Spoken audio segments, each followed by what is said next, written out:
Alors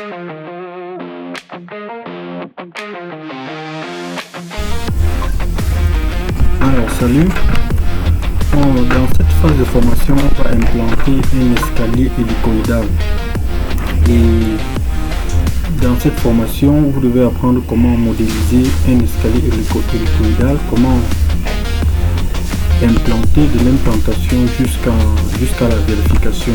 Donc ce qu'on va faire, on va d'abord implanter les traits de construction et après cela on va modéliser. Après la modélisation on va vérifier la structure et après la vérification on va appliquer les charges. Après l'application des charges on va faire un maillage et finalement on va calculer la structure.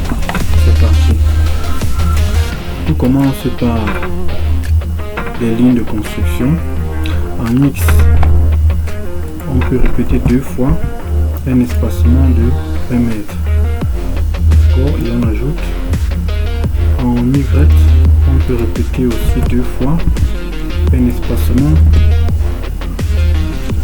de 1 mètre. Et on ajoute. En Z on peut répéter une seule fois un espacement de 3 mètres. Et on ajoute. On peut donc mettre ici les valeurs et on applique. Voilà ce qu'on vient de matérialiser. Et en 3 dimensions, voilà. Si on revient en X, Y, on peut mettre un nœud pour la naissance du pilier central. Et on fait. En 3 dimensions, on obtient ceci. Et on peut revenir dans l'outil. Dans l'outil, on peut voir comment créer un étirement du pilier central. D'accord. Dans ce qu'on peut personnaliser la barre d'outils en venant dans édition.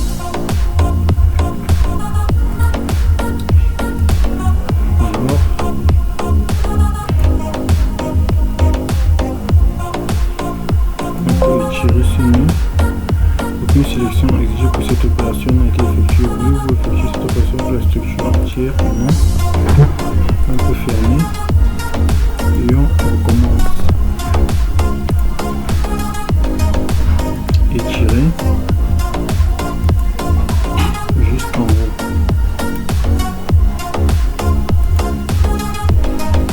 Bon.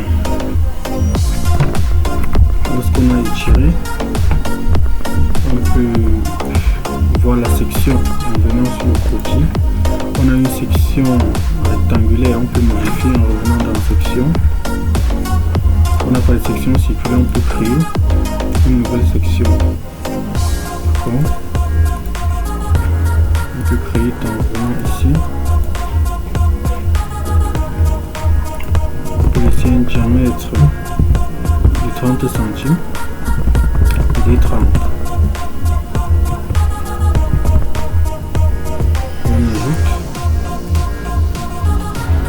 On peut prendre cette section de même, venir changer ça ici.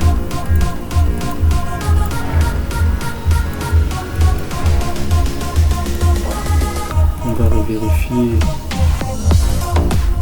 le diamètre qui va être de 30. D'accord.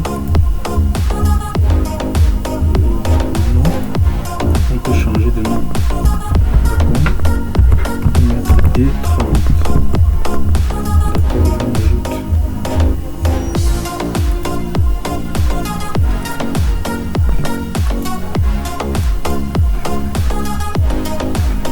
Et on a un poteau de section circulaire avec un diamètre de 30 cm. Ici, on peut alors matérialiser le point de départ de notre escalier circulaire avec l'outil ligne.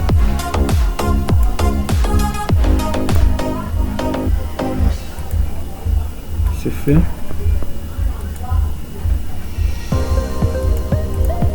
En 3 dimensions. Voilà ce qu'on obtient.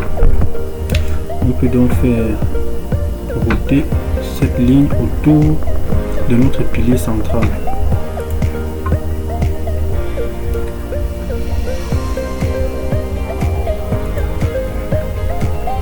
D'accord. Pour ce faire, on peut sélectionner notre objet. On fait une extrusion à l'axe Z à une hauteur de 3 mètres. On peut diviser par 30 et on peut faire une rotation. Au début de l'axe, on peut venir placer personnellement. À la fin de l'axe, on peut de même placer et la rotation. On peut mettre la rotation à 270, d'accord, à 270 degrés, et on applique. Et lorsqu'on a obtenu notre forme ici, on peut continuer afin de créer le palier d'arrivée, d'accord. Et pour ça c'est très simple, il suffit de faire une autre extrusion, une deuxième extrusion. On peut toujours revenir là, d'accord, et on sélectionne notre barre, d'accord, et revenir, on sélectionne, et lorsque c'est sélectionné, on peut revenir ici faire une extrusion, d'accord, mais cette fois-ci ça va être autour de l'axe X, d'accord, à une hauteur de 3 mètres, à une hauteur de 3 mètres.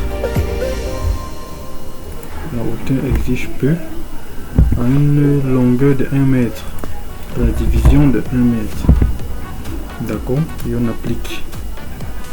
On a fait une extrusion à l'axe X à une longueur de 1 mètre, oui, puisque c'était déjà à une hauteur de 3 mètres comme paramétré précédemment. On peut alors voir notre modélisation qu'on vient de faire. Et ici on peut mettre le croquis de l'élément pour voir. Voilà la forme. Et maintenant, à ce stade, on ne peut pas vérifier la structure si ça n'a pas d'appui. Vous devez constater si par mégarde on veut vérifier la structure. On revient dans analyse, vérifier la structure, pas d'appui, d'accord. Et pour régler cette erreur, c'est très simple. Il suffit de venir sur cet appui et de mettre un appui afin d'encastrer la paillasse de l'escalier. Encastrement. On va mettre un appui linéaire encastré ici, fermé.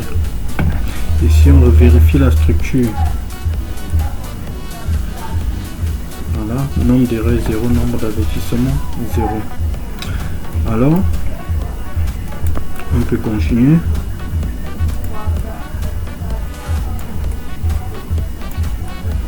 Lorsque c'est déjà fait, la prochaine étape consiste à vérifier que lors du calcul, on ne doit pas avoir de dérangement, d'accord. Et pour cela, on va faire un maillage. Voyons, on va faire un maillage. On va faire un maillage. Bon, pour ce faire, on revient dans l'outil maillage. Et là, on peut prendre ça. Ouais. On peut revenir là.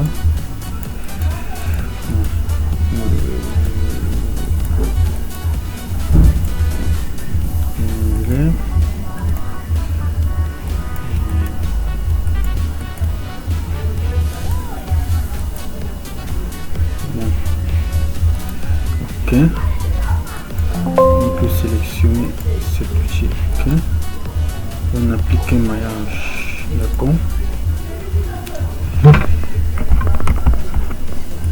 après ça, on peut, à cette structure-ci, on peut attribuer un matériau. D'accord? On peut attribuer un matériau. Là, on va mettre un béton 45 avec épaisseur de 12.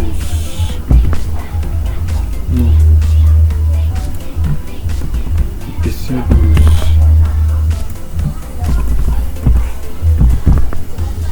D'accord. Ajouter.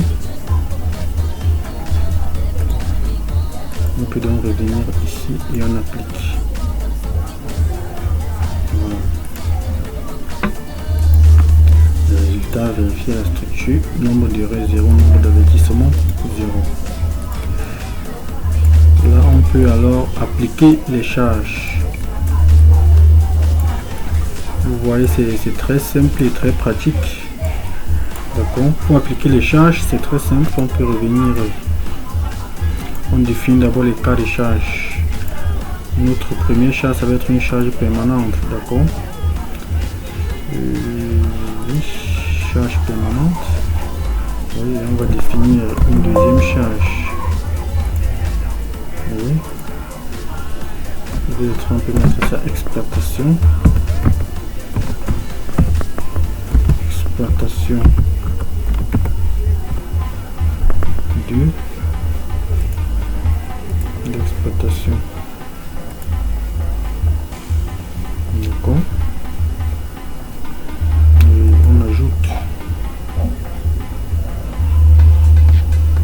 exploitation 1, exploitation 2, ça on peut supprimer.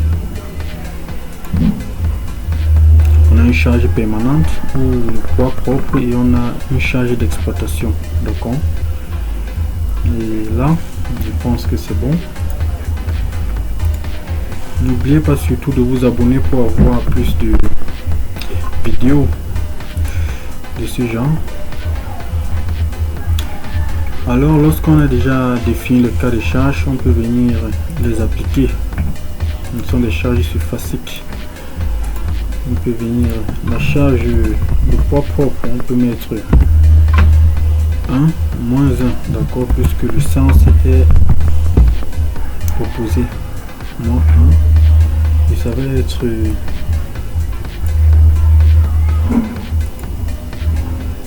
on va créer ça une charge permanente, d'accord. Charge permanente. Oui, je pense c'est bon.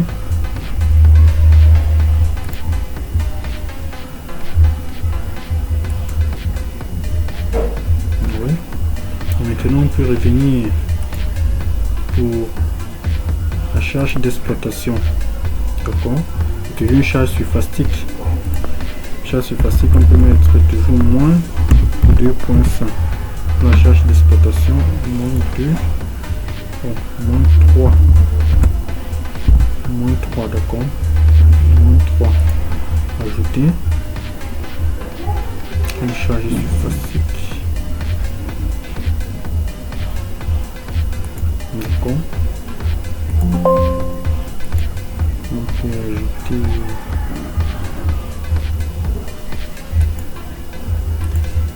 ok. Moins 3. Fermé. Alors on peut faire une rotation 3D, on peut présenter les charges. Et voilà, charge d'exploitation moins 3 qui se présente. Et bien, à ce niveau, on va juste calculer la structure puisque c'est déjà vérifié. Et après le calcul, ce sera tout pour cette vidéo. La prochaine va être le dimensionnement des armatures, d'accord. Alors, à ce niveau,